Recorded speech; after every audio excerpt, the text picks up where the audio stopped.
Buenas noches, iglesia, por doquiera ustedes están. Gracias por acompañarnos una vez más y por estudiar juntos la Biblia.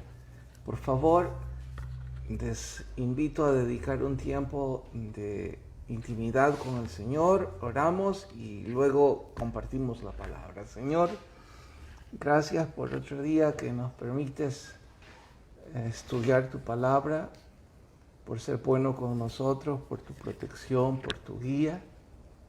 Te pedimos perdón por las cosas que hemos hecho mal y te pedimos la instrucción de tu Espíritu para que podamos crecer al momento de estudiar la Biblia. Gracias por ser tan bueno con nosotros y por favor guíanos. En Cristo Jesús lo suplicamos. Amén. Bueno. Estamos en el libro de Números. Hoy vamos a estudiar el capítulo 5 y el capítulo 6. Esto era el capítulo que estábamos estudiando, casi un año atrás, cuando estábamos por entrar a la cuarentena. Y lo recuerdo bien porque en mi libro de sermones está en donde hice alusión al significado de pandemia, que debo decir, para entonces no era un término muy usado en nuestra jerga, casi desconocido. El que se usaba mucho era epidemia, pero no pandemia. Parecía pero muy distante la posibilidad de que enfrentáramos una pandemia. Pero bueno, así son las cosas y bendito Dios, un año después, cuando menos podemos platicarlo, Pero en fin, la pregunta 1 dice que por qué debían sacar del campamento a los leprosos y a los enfermos de flujo de sangre, porque cuando se lee en forma rápida y casi frívola, podríamos concluir de que hay discriminación y un poco de crueldad, porque dice echar del campamento, pero esos eran los términos usados en aquel entonces.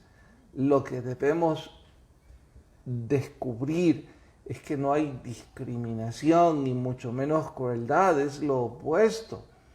Lo que estaba haciendo Dios legislando a través de Moisés, esto era protegiendo no solo al campamento, sino también a los contagiados, porque imagínense, ya el otro día hicimos la cuenta, casi 2 millones de personas en un campamento nómada, lo difícil que debió ser el sistema de recolección de basura, el sistema de aguas negras. Eso, 2 millones en un campamento nómada, tuvo que ser algo sofisticado. Ahora, imaginen, sin la tecnología actual al respecto, una pequeña enfermedad pudo haber causado una catástrofe. Y la lepra y el flujo de semen en ese entonces no eran enfermedades que ellos pudieran controlar. Exactamente igual que hoy día. Nosotros no podemos controlar, hasta donde yo sé, no hay suficiente tecnología para controlar ese virus, o a lo mejor ya la están descubriendo. Pero ¿acaso hay crueldad que no nos permiten ir a un servicio fúnebre cuando esa persona murió por el COVID? No, ¿verdad? ¿Eso es crueldad? ¿Eso es discriminación? No, es protección. Entonces, la razón de esa orden era simple y sencillamente una especie de medida profiláctica que no desencadenara una epidemia. Bien, ¿eso se puede aplicar espiritualmente y a nuestros días? Absolutamente sí. Una persona que está viviendo en pecado y parece disfrutar la rebelión, no sentir vergüenza alguna de su estilo de vida va a contaminar a otro y a otro y a otro, hasta desencadenar una situación de inmoralidad que no van a poder controlar. A veces los papás en un grupo familiar dicen al hijo que ha entrado en rebelión y que está llegando tarde, que está alcoholizándose, que él es un mal ejemplo para sus hermanos menores y que si ese es el estilo de vida que ha decidido seguir, pues debe largarse de la casa. ¿Les parece que hay crueldad? ¿Les parece que no es correcto? No. Están todos de acuerdo en que, bueno, si ese chico ha decidido vivir de esa forma, no solo puede contaminar a sus hermanos menores, en realidad puede contaminar toda la familia, entonces es mejor que se vaya. Eso es lo que el pecado provoca en la familia, en una iglesia, en un grupo, en un ministerio. Y de ahí, especialmente los que tenemos el privilegio de ser pastores, que se nos dificulta tanto cuando una o dos personas deciden vivir en contra de lo que la Biblia dice y se molestan porque el pastor tiene que tomar una decisión y decir, mire, usted no puede seguir sirviendo porque eso va a provocar un desajuste emocional o va a ser un riesgo de que otros sigan su ejemplo. Y las personas se enfadan y como si fuera responsabilidad del pastor hacer esto.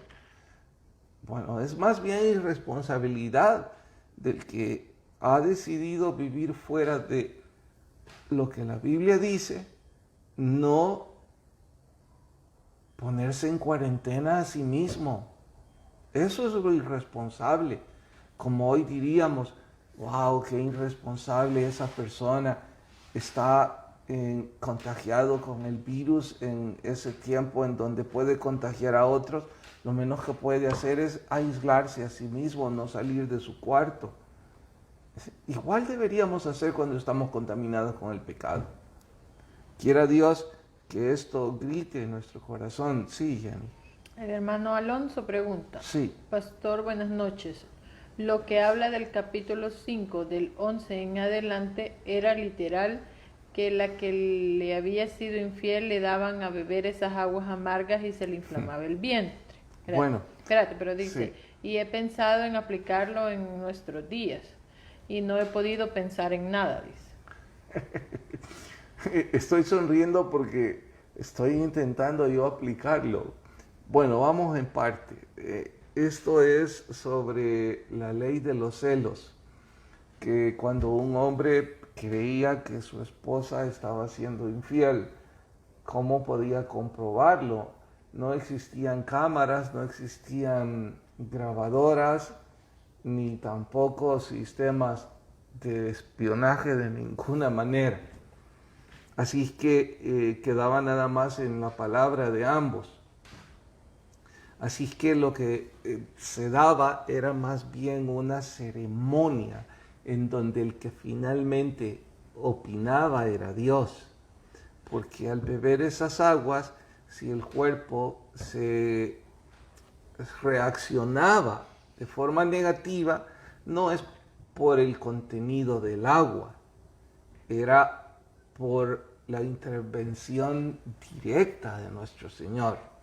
Y de ahí que el vientre se inflamaba o que ella quedaba estéril. Era más bien una especie de medida disuasiva para que si una mujer había cometido ese error, mejor lo confesara antes de exponerse a la contaminación, a la maldición y a la execración, a la vergüenza. Bueno, eso era en el Antiguo Testamento. Que cómo aplicar eso a nuestras vidas. Al igual que usted, sonrío porque creo que no hay ningún método válido hoy día, excepto que ahora hay tantos medios, recursos tecnológicos que facilitarían descubrir a un hombre o a una mujer que está cometiendo infidelidad. Lo que cambiaría un poco es en cuanto a la condenación, porque hoy por hoy en el Nuevo Testamento se opera de forma diferente, es decir, no tendrían que morir por apedreamiento o cosas parecidas. Imagine, ya muy poca gente quedaría. Ahora, en donde yo sí, hermano Alonso, podría aplicar esto un poco a nuestro diario vivir es al siguiente punto. Estoy convencido que los celos es un cáncer terrible en un matrimonio. Y podría sugerir a un hombre o a una mujer que alguna vez provocó a celos a su pareja,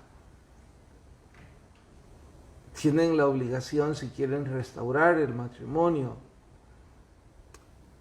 a convertirse en esclavos de su pareja. No suena del todo justo, pero no creo que exista otra forma. ¿De qué está hablando? Me dirá. Este es el punto. Hombre o mujer coqueteó o peor, fue infiel. Bueno, la confianza en su pareja ha quedado totalmente destruida. Él o ella no van a poder volver a confiar. ¿Cómo van a restaurar él o ella la confianza, el cariño, el amor y la paz en esa relación? Casi imposible, a no ser un milagro de Dios. Mientras ese milagro sucede, ¿qué es lo que le queda a ese hombre o a esa mujer que cometieron el daño?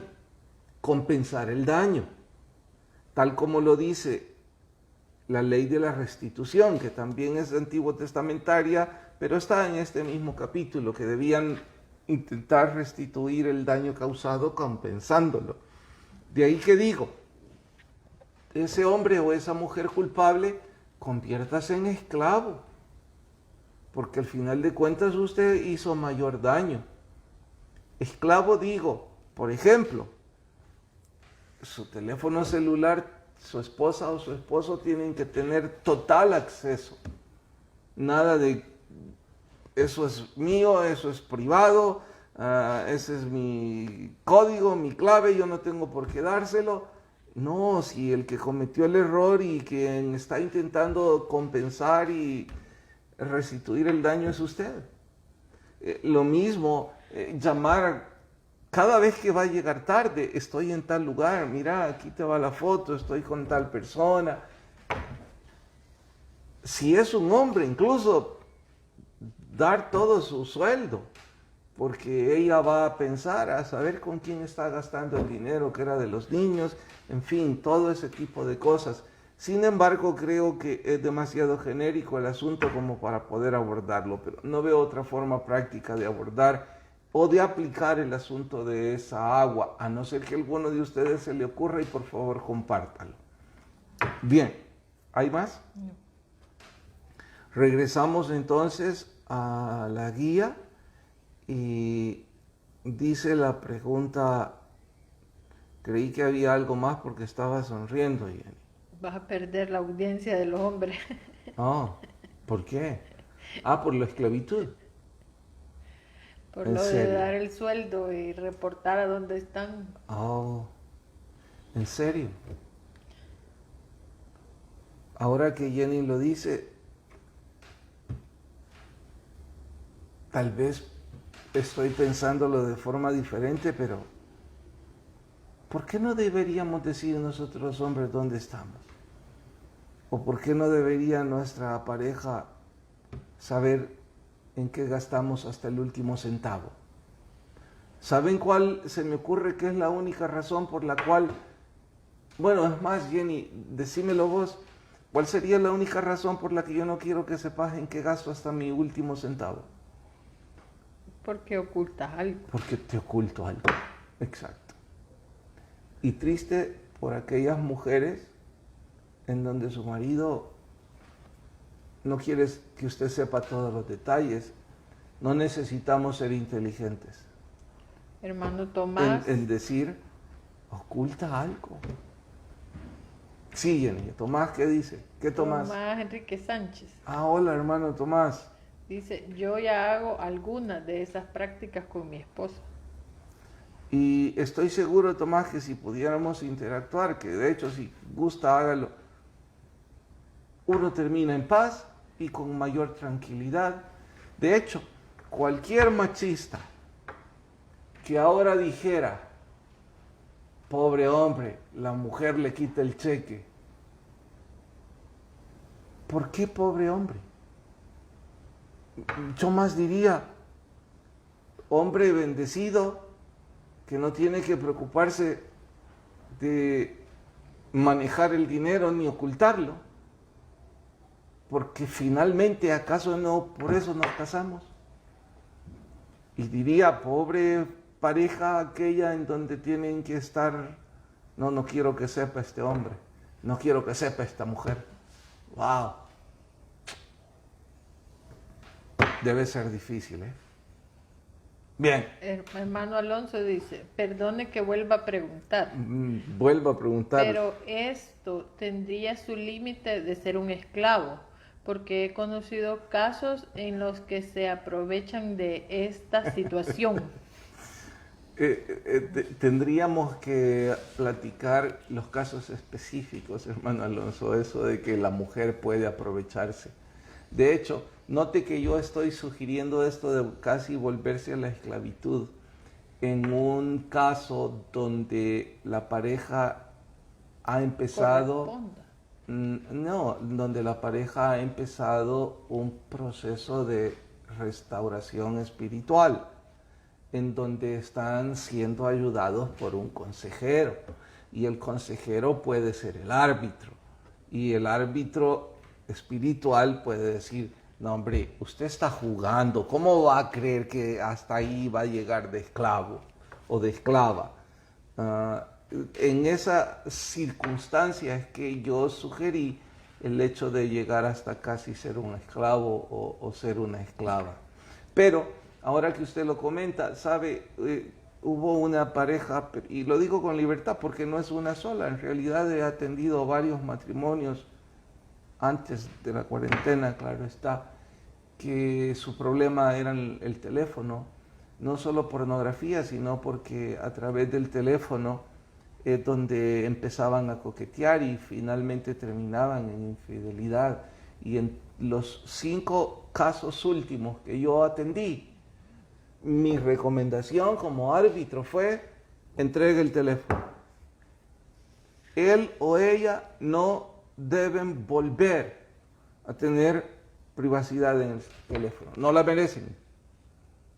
Pero eso fue, por supuesto, bajo la guía de un árbitro que intenta ser de ayuda. De lo contrario puede ser diferente, pero me dijo el otro día un médico, uno de los doctores que me atiende, él no es cristiano, y me dijo, mire pastor, me gusta platicar con usted, me dijo, porque me imagino que al igual que nosotros como médicos siempre están escuchando cosas que nos sorprenden, o usted no, me dijo. Yo sonreí y le dije, yo siempre he dicho que quizás ya oí todo, pero no es cierto, siempre termino yéndome de espaldas porque siempre me sorprenden con algo que jamás imaginé. Y escuche esto. Hubo una de esas parejas, así es que atentos a todos los que están quebrantando sus votos matrimoniales y sus contactos están en los teléfonos y esa relación de infidelidad está ahí. Hubo una pareja que logró configurar su teléfono al teléfono de su esposa o de su esposo, fue en este caso, y ella recibía automáticamente todo lo que él recibía. Y con toda esa información puso la demanda en la fiscalía, y yo le pregunté, ¿qué persigue con todo esto? Y ella dijo, dejarlo en la calle. Ahora, no me pregunten ahora si esta es evidencia válida en un juzgado de familia, no tengo ni idea, ni quiero entrar en una cosa como esas. En realidad, mi labor en esa conversación era intentar que ellos se reconciliaran. Y les digo con tristeza, no se pudo. Bueno, yo no lo conseguí. Hasta terminé diciéndoles, ¿no creen que deberían buscar otro pastor? Yo ya me siento incompetente con ustedes. Y ella me dijo, no, me dijo, el incompetente no es usted. Yo desde el principio dije que esto se había acabado. Difícil, difícil. ¿Y qué ando haciendo ahí? Estoy en números. En el esclavo y en la infidelidad. Ah, sí. Y en la ofrenda de los celos y en la de la esclavitud. Bueno, lleguemos a la pregunta 6. No, la 5. ¿De qué debían abstenerse los que hacían el voto del Nazareo como Sansón?